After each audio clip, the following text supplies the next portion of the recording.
Menemukan istri berselingkuh dalam video, jadi saya pergi. Kembali menemukan dia mengalami keruntuhan mental dan anak saya ditinggalkan. Jadi saya agak bingung sudah sekitar 2 minggu sejak saya mengetahuinya. Saya sudah curiga sejak lama, banyak tanda-tanda merah tapi tidak ada yang pasti.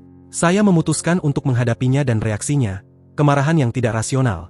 Bagaimana saya bisa menuduhnya melakukan hal seperti itu? Dia tidak akan pernah berselingkuh. Membuat saya yakin. Saya mengintip di telepon dan komputernya tapi tidak menemukan apa-apa.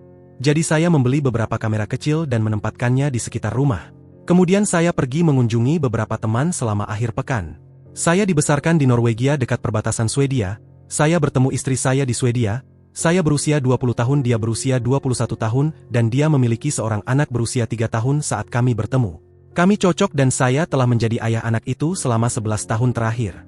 Saya sangat mencintai anak itu. Saya menganggapnya sebagai anak saya. Kami telah menikah selama 6 tahun, meskipun itu tidak penting. Singkat cerita, saya pulang lebih awal ketika saya tahu dia tidak akan ada di sana dan menonton rekaman itu. Tentu saja, di sana dia sedang melakukan hal-hal dewasa dengan pria lain. Saya mengenalinya sebagai rekan kerja Theodore, kami bersahabat dengannya dan istrinya. Saya dulu percaya melihat merah hanyalah sebuah ungkapan. Tapi saya benar-benar melihat merah. Saya belum pernah sebegitu marah. Sebenarnya saya orang yang sangat tenang. Saya tidak pernah benar-benar marah tapi saya kehilangan kendali. Saya memukul dinding, saya menendang pintu kamar tidur begitu keras sehingga terlepas dari engselnya dan memecahkan meja kaca yang kami miliki di ruang tamu. Saya menggigit bagian dalam pipi saya bahkan tidak menyadarinya. Tapi ketika saya berteriak, saya menyemprotkan dinding dan lantai dengan darah. Pada suatu titik saya berhasil memukul kepala saya cukup keras dan itu membuat saya kembali sadar. Saya melihat kehancuran itu, dan saya tahu saya harus segera keluar dari sana. Jika istri saya masuk pada saat itu saya pikir saya akan masuk penjara. Dalam skenario terbaik untuk kekerasan dalam rumah tangga dan dalam skenario terburuk untuk pembunuhan. Saya dengan cepat menyiapkan koper dengan barang-barang penting dan laptop saya. Saya bekerja dengan simulasi dan pemodelan dan komputer saya khusus dan saya membutuhkannya untuk melakukan pekerjaan saya. Saya mengirim salinan video kepada istri Theodore. Saya tidak benar-benar menulis apapun pesan selain suami Anda berselingkuh dengan istri saya. Saya bertemu dengan anak saya tepat di luar kompleks apartemen kami. Saya memeluknya memberitahunya bahwa saya akan selalu mencintainya tetapi bahwa ibunya berselingkuh dariku jadi saya harus pergi. Saya sangat menyesal memberitahunya, dia seharusnya tidak memikul beban itu, tapi saya tidak benar-benar diri saya pada saat itu dan itu keluar dari saya. Saya pergi ke perbatasan. Saya ingin pergi melihat keluarga saya di Norwegia tetapi mereka tidak ingin membiarkan saya melintasi karena COVID.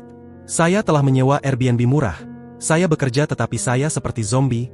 Saya belum berbicara dengan istri saya. Satu-satunya orang yang saya tanggapi adalah anak saya. Dia telah bertanya kepada saya telah jujur dengannya sejauh mungkin bahwa saya tidak tahu apa yang akan terjadi selanjutnya, selain perceraian. Saya telah mencoba mencari pengacara yang baik. Saya telah menerima ratusan pesan dari istri saya dan keluarganya. Saya belum menjawabnya. Orang tua saya satu-satunya yang tahu di pihak saya sejauh yang saya tahu. Saya tidak ingin berbicara dengan teman-teman saya karena mereka juga teman istri saya. Jadi saya tidak benar-benar memiliki dukungan yang baik saat ini. Saya takut jika berbicara atau melihatnya lagi saya akan kehilangan kendali dan melakukan sesuatu yang tidak bisa saya tarik kembali. Saya juga tidak ingin kehilangan kontak dengan anak saya. Tapi saya tidak tahu harus mulai dari mana. Saya masih memendam kemarahan dan tidak tahu bagaimana melewati itu. Saya perlu memberi tanggapan kepada istri saya pada suatu saat tapi saya sangat marah sehingga saya tidak yakin saya mampu bersikap rasional. Saya hanya ingin mencoba menulis ini dan melihat apakah itu membantu. Sejauh ini saya akan mengatakan bahwa itu tidak membuat perbedaan sama sekali.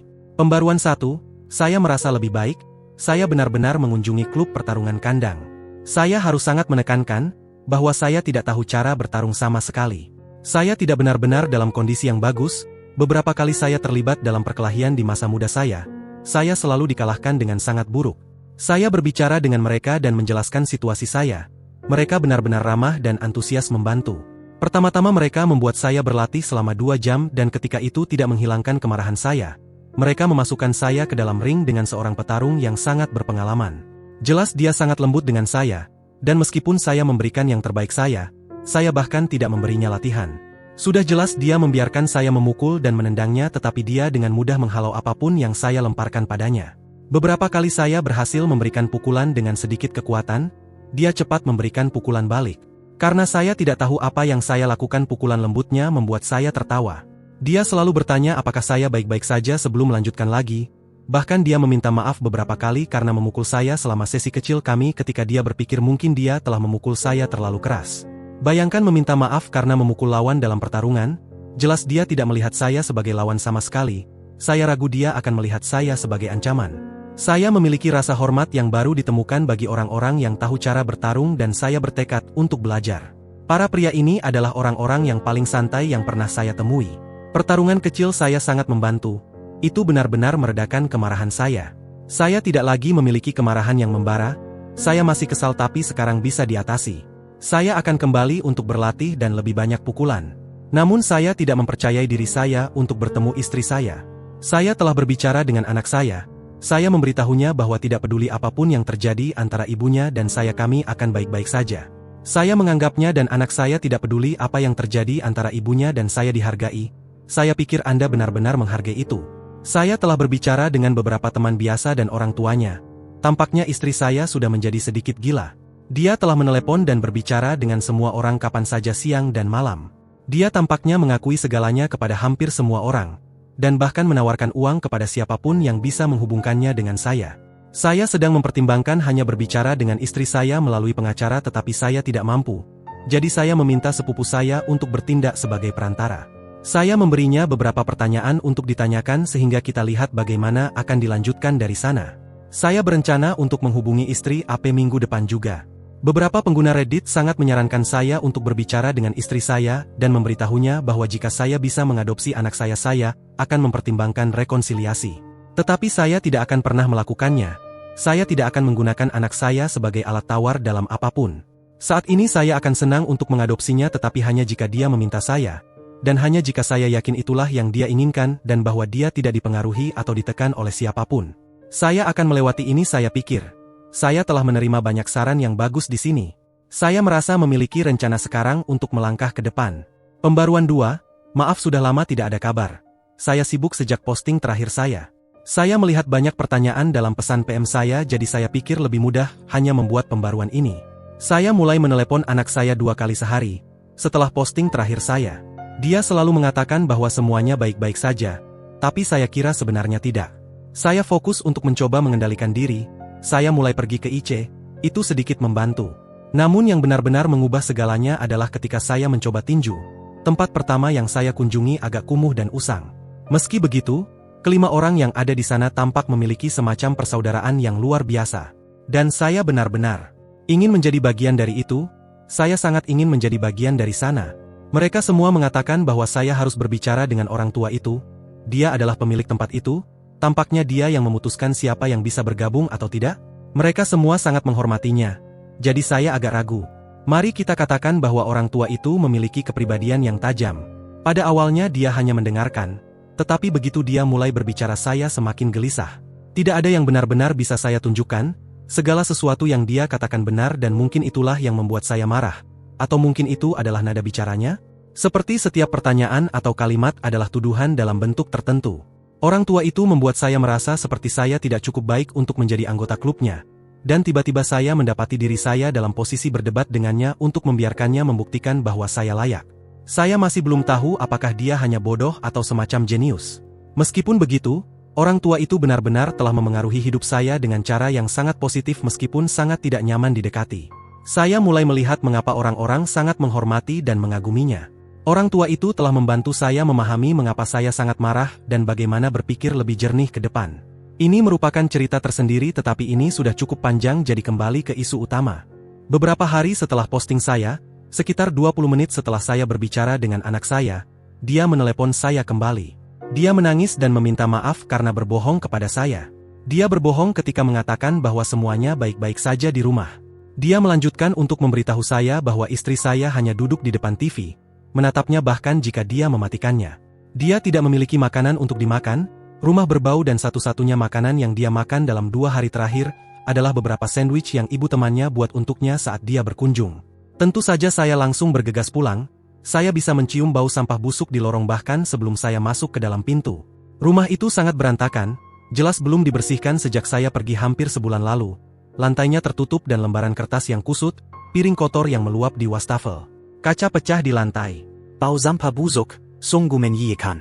Saya langsung mengecek anak saya terlebih dahulu. Saya telah membelikan burger untuknya dalam perjalanan. Saya memintanya untuk tetap di ruangan itu dan makan sementara saya pergi dan bicara dengan ibunya. Saya meyakinkan dia bahwa segalanya akan baik-baik saja. Saya sudah pulang, saya akan menjaganya. Dia menangis dan memeluk saya sejenak sebelum saya pergi mengecek ibunya. Pelukan itu terasa sangat baik, saya sangat merindukannya. Saya tidak akan pernah meninggalkannya lagi. Istri saya duduk menatap layar seperti yang diceritakan anak saya kepada saya. Yang tidak dia beritahu kepada saya adalah betapa buruknya penampilannya. Dia telah kehilangan berat badan dengan jumlah yang menakutkan, dia hanya kulit dan tulang. Matanya cekung ke dalam kepala, lingkar gelap, kulit kusam, bibir pecah-pecah, rambut kotor berantakan, pakaian kotor. Saya mengambil kursi dan duduk di antara dia dan TV, bau yang keluar darinya sungguh mengerikan. Ada ember di lantai. Kemudian saya mengetahui bahwa itu setengah penuh dengan muntahan yang sudah seminggu. Saya merasakan rasa sakit yang mendalam untuknya. Saya ingin melindunginya, membantunya, membuatnya menjadi lebih baik. Untuk sementara waktu saya benar-benar lupa apa yang telah dia lakukan. Melihatnya seperti ini sungguh menyakitkan bagi saya. Saya kira dalam beberapa hal saya masih mencintainya dan peduli padanya, terlepas dari apa yang telah dia lakukan. Fakta itu agak membuat saya ngeri. Ada yang tidak beres dengan saya kira. Saya tidak tahu apa yang harus saya katakan padanya sejujur-jujurnya. Dia jelas tidak berada dalam kondisi yang tepat. Dia bahkan bertanya apakah saya nyata. Ketika saya mengatakannya, dia hancur menangis dengan cara yang belum pernah saya lihat siapapun menangis sebelumnya. Tangisnya atau ratapannya mungkin kata yang lebih baik, sangat keras hingga agak mengejutkan saya. Tanpa peringatan, di tengah teriakannya dia tertidur atau pingsan. Saya memasang Fitbit di lengannya karena sebenarnya saya tidak tahu bagaimana mengambil denyut nadinya. Detak jantungnya beragam naik turun antara 100 hingga 150 jadi saya kira itu mungkin tidak baik. Saya memastikan dia dalam posisi yang nyaman di sofa dan saya membersihkan ingus dari wajahnya sebelum saya lari dan meminta bantuan tetangga kami. Mereka senang menjaga anak kami sementara saya membawanya ke rumah sakit. Dia telah berada di sana selama 7 hari sekarang saya kira. Saya agak membingungkan hari-harinya jujur. Saya telah mengunjungi sekali tetapi dia begitu terganggu melihat saya sehingga dokter merekomendasikan agar saya tidak berkunjung untuk saat ini. Mereka belum memiliki diagnosis untuknya, dan mereka tidak tahu kapan atau bahkan apakah dia akan pulih dari itu. Saya telah fokus untuk merawat anak saya sejak saya memastikan dia memiliki sesi IC yang teratur, dan dia tampaknya sedang membaik sekarang. Tidak diragukan lagi dia telah traumatik oleh ini.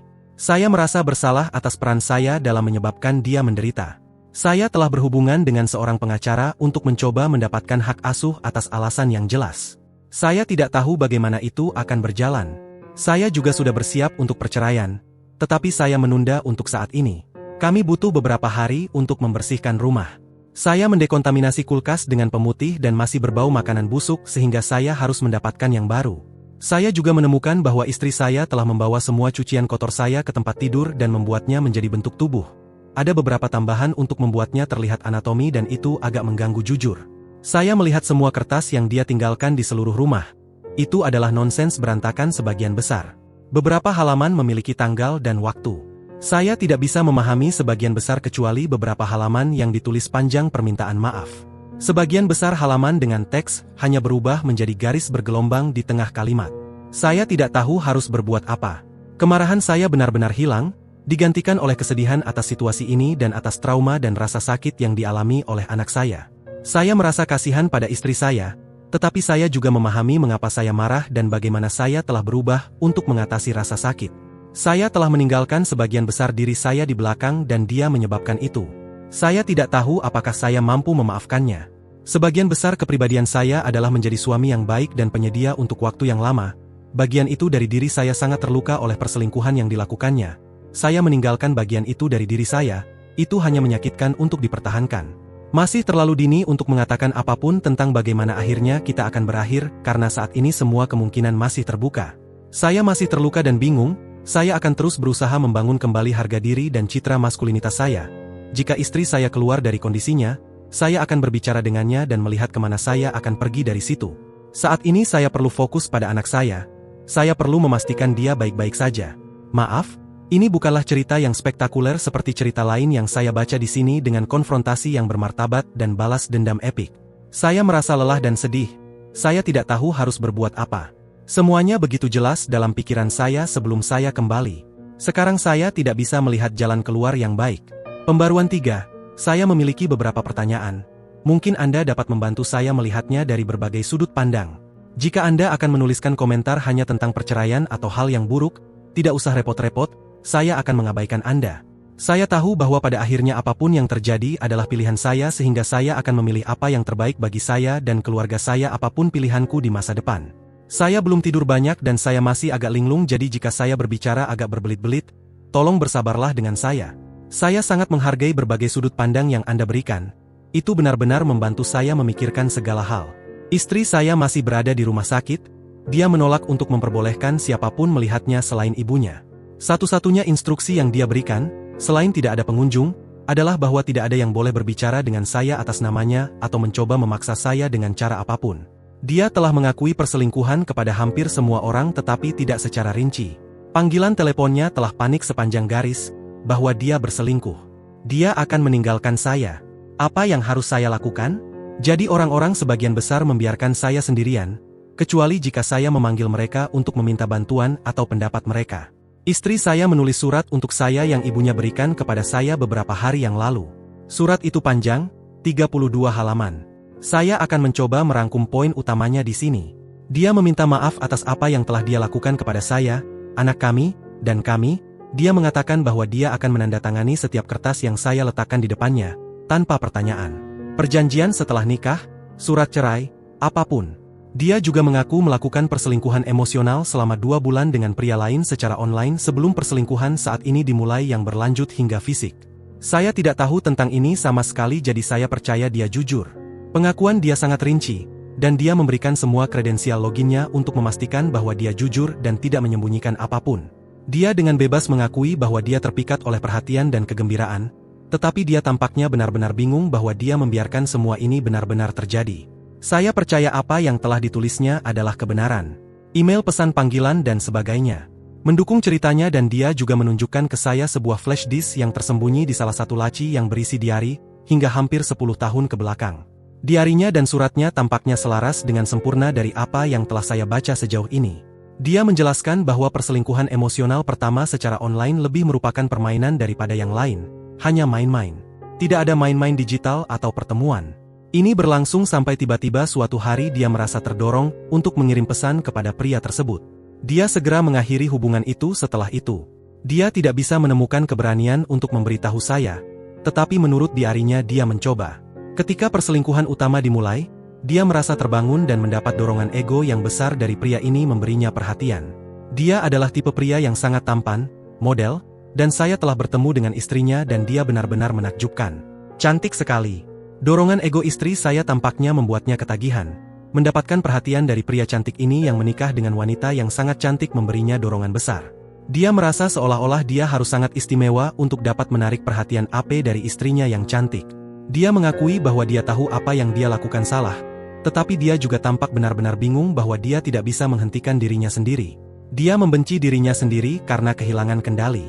Jika saya memahami ini dengan benar, perselingkuhan hanya berubah menjadi fisik ketika AP mulai kehilangan minat padanya. Dia mulai menggunakan seks untuk membuatnya tetap tertarik untuk terus memberinya perhatian. Dari diari, seks tampaknya lebih merupakan tugas bagi dia. Dia tidak sepertinya menikmatinya. Dia melakukannya hanya untuk mendapatkan perhatian lebih. Seolah itu adalah hadiah yang dia berikan padanya untuk itu. Jelas dia berjuang dengan rasa bersalah, terutama di awal, tetapi segera mulai membagi-bagi ini. Tentu saja kita semakin menjauh dan hubungan kita menderita saat dia melakukannya. Perselingkuhan itu fisik selama 4 minggu dan mereka berciuman dan bercanda dengan hubungan intim 5 kali menurut diarinya dan pengakuannya. Ini didukung dengan data lokasi dan tagihan kartu kredit untuk hotel DLL. Yang lainnya adalah sejarah yang sudah Anda ketahui. Suratnya diakhiri dengan yang berikut, saya tidak tahu siapa orang yang berselingkuh. Atau setidaknya saya tidak mengenali diri saya melakukan itu. Saya tidak mengerti bagaimana saya bisa dengan mudah meninggalkan keyakinan dan moral saya dan menyakiti orang-orang dalam hidup saya yang saya cintai lebih dari apapun. Saya tidak tahu mengapa saya tidak bisa menghentikan diri. Saya tidak akan menghina Anda dengan meminta Anda untuk memahami atau memaafkan saya. Karena saya tidak pantas mendapat pengertian atau pengampunan. Satu-satunya harapan saya adalah bahwa saya dapat membantu dengan cara apapun untuk membantu Anda dan anak kami pulih.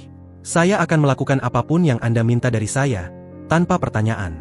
Saya akan melakukan apapun jika Anda pikir itu mungkin membantu dengan cara apapun, tidak peduli seberapa besar atau kecilnya. Saya akan tinggal dengan ibu saya setelah saya dibebaskan dari sini.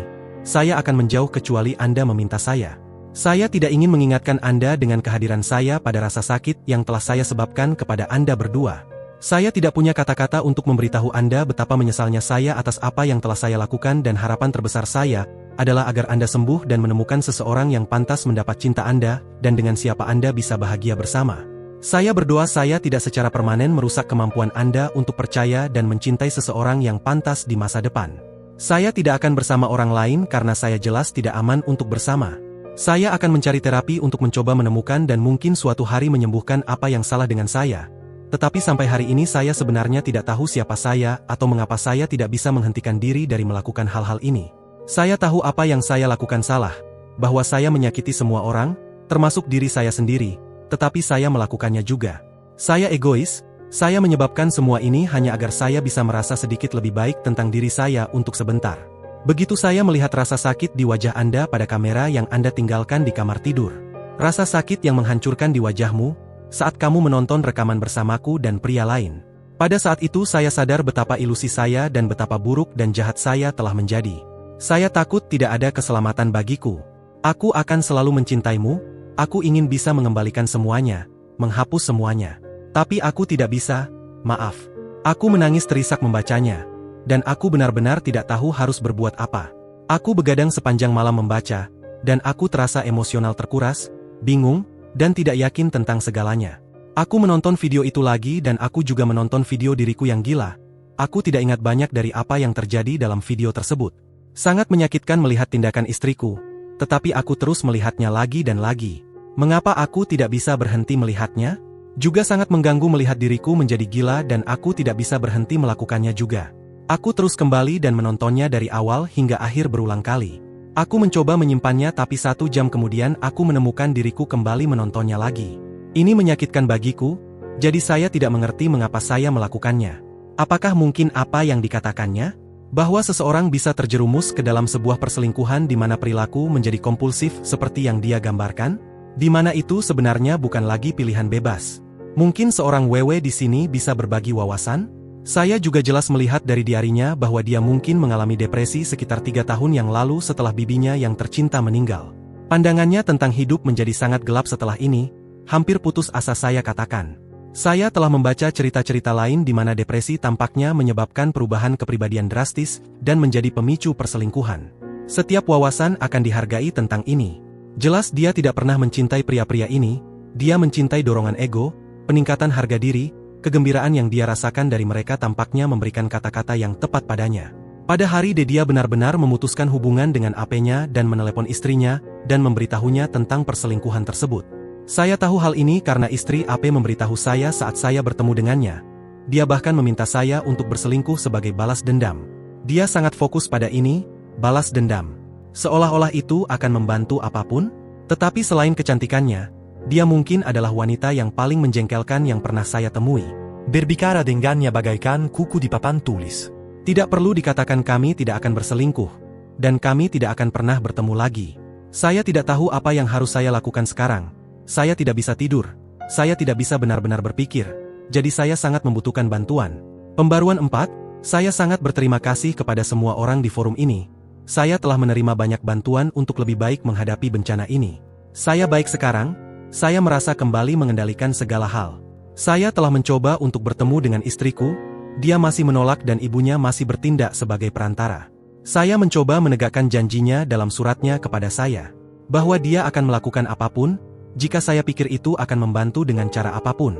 Jadi ibunya menyampaikan pesan bahwa saya percaya kita berbicara akan membantu. Saya juga memintanya untuk menemui dokter bersama untuk mencoba membantu saya memahami. Dokter tidak akan memberitahu saya apapun tanpa kehadirannya. Saya akan mencoba bersabar.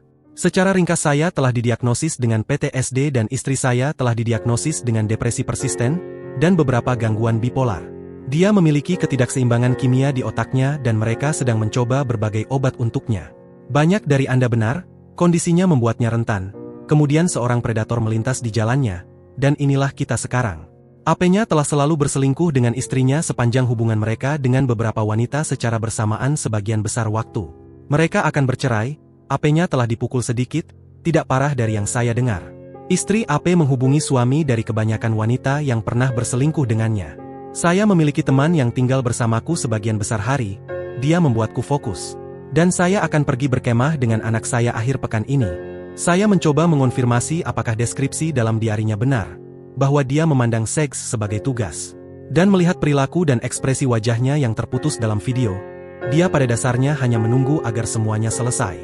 Saya belum memutuskan apa yang harus dilakukan, tetapi saya telah menghapus video tentang dirinya dan tentang saya yang gila. Itu hanya menyebabkan saya kesakitan, dan saya tidak bisa menyimpannya. Sebagian diriku berteriak agar aku pergi, untuk lari dan menemukan seseorang lain. Bagaimana jika dia berselingkuh lagi? Bagaimana saya bisa percaya padanya? Bisakah saya menghilangkan film yang terus berputar di pikiran saya? Apakah saya akan menceraikannya dalam X tahun karena saya tidak bisa melupakan ini? Dan lain sebagainya. Saya sangat berjuang dengan pertanyaan-pertanyaan seperti ini. Tetapi perceraian pasti akan berarti bahwa saya kehilangan beberapa kontak harian dengan anak saya dan tidak diragukan lagi bahwa dia membutuhkan saya, setidaknya untuk saat ini. Dia ketakutan ditinggalkan, tidak aneh mengingat peristiwa terkini. Saya pikir jika saya meninggalkan ibunya sekarang itu akan membuat semuanya lebih buruk baginya.